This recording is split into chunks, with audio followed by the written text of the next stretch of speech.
Research and development are critically important in our country's technological evolution, especially in an era of heightened competition.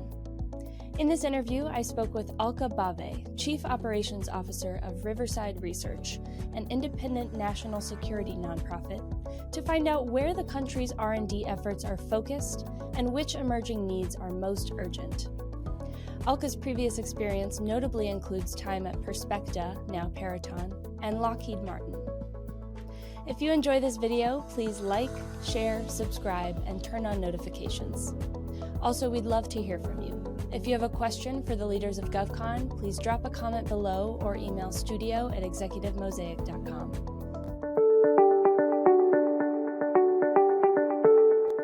Hello, and welcome to Executive Mosaic's video interview series. I'm Summer Myatt, and here to speak with me today is Alka Bhave, Chief Operations Officer of Riverside Research. Alka, thank you so much for joining us today. Summer, thank you for having me. So Alka, as you know, R&D plays a vital role in elevating our technological power as a nation. Can you talk about the current state of the R&D landscape in the federal government? What are some of the high priority areas you're currently seeing? This is a great question, Summer. It's a really exciting time right now. At the high level, the high priorities that I'm seeing really are to modernize and transform all domains. That's air, sea, land, space, and cyber. Some of the key thrusts within those areas are to build resilient and defendable architectures, secure our supply chain, develop offensive capabilities to challenge adversaries, and further nuclear modernization efforts. The 2023 DoD budget, it had an increase in funding, probably to the highest levels of R&D spending in DoD history, and that's fantastic news for the defense industrial base. So the key focus areas in that budget included funding for, again, space and space-based systems, hypersonics, air and missile defense systems. But the bulk of the innovation funding through 2027 had a focus on really late-stage R&D for mature platforms. And so that early-stage science and technology support for programs and prototyping initiatives and pilots, there was about a 5% chunk of that budget.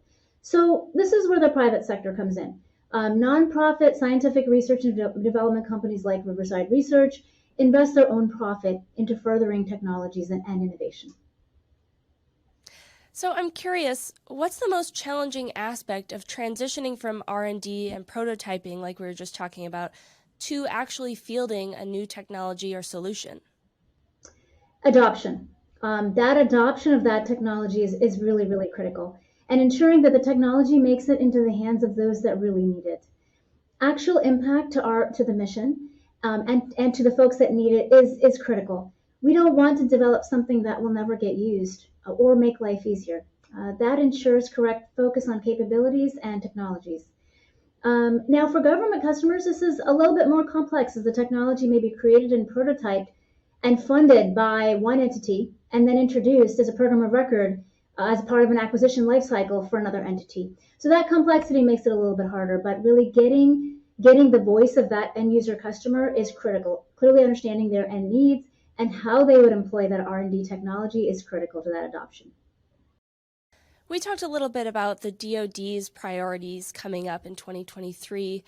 I want to get your opinion as COO of a national security nonprofit. What are the most pressing national security threats we're facing today? So for sure, cybersecurity and really ensuring that we have a secure supply chain, protecting our infrastructure, our systems, and our data and our customers' data, and our ability to continue operations in an environment of these ever-increasing and different changing threats, new vulnerabilities, bad actors, all that are trying to compromise our businesses and our nation. That is a number one threat. The DoD strategic imperatives, if you read that document, you'll see that there is a focus on a sense of urgency. And that sense of urgency is not just of procuring new capabilities, but ensuring that we get them into operation faster. And that applies to a business as well. It's also not just technologies, it's people. Ensuring that we attract, develop, and retain the right talent is critical, especially at this time where we have changing needs and threats. Our business is our people, and we need the best and brightest to help carry out the critical initiatives to support our customers' missions. Flexibility, remote work, and work-life balance continues to be a top criteria for employees. And that's no different in GovCon or for DoD or the IC or civilian sectors. While that's a little harder to do, we are employing measures across the industry to do such that. And we need cognitive diversity to continue to innovate. So that people aspect is yet another almost national security threat, because if you don't have the right people, we can't carry out the right innovation that's needed for our country. And then, of course, related to people, making sure that we have enough STEM graduates for key research and development companies, initiatives, customer needs. We need those STEM graduates, and unfortunately, right now, we just don't have enough STEM workers in the United States to match that growing demand.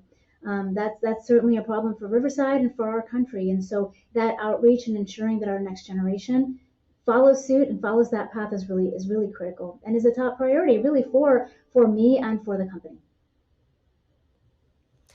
And Alka, when we last spoke with you, you emphasized a growing need for multi-domain integration. Can you elaborate on why that's so urgent right now and how it can help our national security needs? Absolutely. So it's simple. We need information and data from a variety of sources, and we need to be able to put those data points together to paint a more clear picture of what's really happening. This opens up multiple challenges, but that's really that need for multi-domain integration. One of the challenges is an overloading amount of data. Riverside Research uses AIML and secure and resilient system technologies to help our customers to enable them to conduct faster and more trusted analyses of that data, freeing up analysts' time to dive into some of the harder problems. Some of the other challenges is also it requires modernization of legacy systems and a shift towards open architectures and frameworks. And so that again is a challenge and a need, but required to be able to support that multi-domain integration and that multi-infusion to be able to get that data from all of those sources and really pull them together to help us better understand. How has GovCon changed since you began your career, and what is the most impactful trend you're seeing in the GovCon market today? How are GovCon organizations responding to that trend? This is a really interesting question. I thinking about this, kind of three trends come to mind. The first is the emergence of the need to embrace social responsibility, and that's this whole environmental, social, and governance (ESG) element, reducing carbon footprint, commitment to building green spaces, and that impact to the community is increasingly important to not only shareholders of public GovCon companies, but also to the government alike. The United States government has a goal of net zero emissions for federal procurement by 2050. That may seem a ways off in the future, but agencies such as GSA are already releasing solicitations that already include such evaluation factors. And so GovCon is responding to it and has to respond to it. And I think that's a trend and a change I'm frankly happy to see. We have one Earth and we have our responsibility to protect it. So that is a change. Also, second, I think this has been talked about a lot, especially since COVID, but embracing remote work. That trend had slightly started before. COVID certainly accelerated it.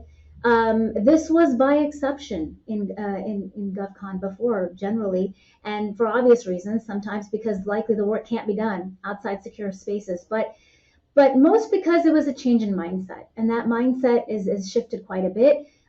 In that how work gets done. And we see our government customers shifting that way. And so it's really, again, the hybrid approach in optimizing where and how work gets done is another great shift that I'm very happy to see. And the third one, Summer, is just the diversity within GovCon, both within the companies and in the private sector as well as within our government customers. It's just so refreshing to see the changing diversity and really what that's going to bring to us going forward. I want to ask you more about that. I know you're part of Riverside Research's Diversity, Equity, and Inclusion Steering Council, which aims to create a more inclusive environment for those often marginalized in STEM. Why is DE&I so important to you and to Riverside Research, and what do you aim to accomplish as part of that steering council? So DE&I is very important to me as well as Riverside for really one reason, and that is that, and for many reasons, but one where it really just stands out, and that is that we need the brightest, most innovative minds to solve our continuously evolving national security challenges. And what that means is when we have diversity in gender, diversity in ethnicity, diversity in age, diversity in where people come from and the experiences that they bring, that all end results in cognitive diversity. And so, what we're really going for is cognitive diversity because that's what produces those novel and creative solutions that will help us maintain our technological and economic edge. And so, we stood up our DE&I Steering Council to ensure that all of Riverside's business units and functional groups have a voice and active role in creating an environment that supports a sense of belonging for all. Lastly, Alka, what advice do you have for those pursuing executive level positions and looking to accelerate their professional growth in GovCon? Thank you for this, Summer. Three things that have helped me to get to where I am today, and really I continue to follow that advice. And that is the first is take risks and always be a little uncomfortable. I would advise anyone to reach outside those and reach for those things that are slightly outside your comfort zone. Because if you're uncomfortable, you're likely doing something new. And if it's something new, then you're likely growing. So you may not always be successful, but you will always learn. And that learning and those experiences help you become comfortable and then help you reach your new comfort level, which is slightly uncomfortable. So reach beyond that each time. And it's really, continue to raise the bar on yourself. Um, the second thing I would advise is that to be confident and have conviction. And as you reach for that next growth opportunity and you stretch yourself and you're a little uncomfortable, know that it's absolutely okay to not possess 100% of the skills or experiences for that next role. No one ever does. And even if they say they do, early in my career, I would look at senior and C-level executives and wonder how they knew everything. And then I got here and realized, learning never stops. And to some level, we're all winging it, even at the top. So we don't know the answer to everything, but we figure it out. And that's the part, is that we figure it out, we solve problems, and we continue to work together to leverage the best and the strengths of our team to find those answers. The higher up you go, it will be less about how much you individually accomplish and more about how you lead your team to accomplishing things. And so the key is to understand and leverage the strengths of the people that you lead. So find out what they're good at and then let them run with it. That's something that I was very fortunate to have amazing leaders that gave me wings to fly, and that moonshotted my career. And the third thing is think big, and I mean really big. And what that means is really developing a vision for something better, and then bring a unique value to achieving that vision. How? By connecting the dots. It's really about those other things we talked about, Summer. The multi-ent, the bringing data together, really applies in how we all operate too as leaders. It's being able to take all the data pieces that we know and then connect the dots in between them, and figuring out how to take that information and apply it to solve different problems. So it's not really about how much you know, it's about how effectively you put what you do know together to solve those different problems. So always be a solution architect, always be a problem solver, even at the highest levels. Well, Alka, thank you so much for speaking with us today and for all the work you do at Riverside Research. Summer, thank you. I really appreciated this opportunity. My pleasure.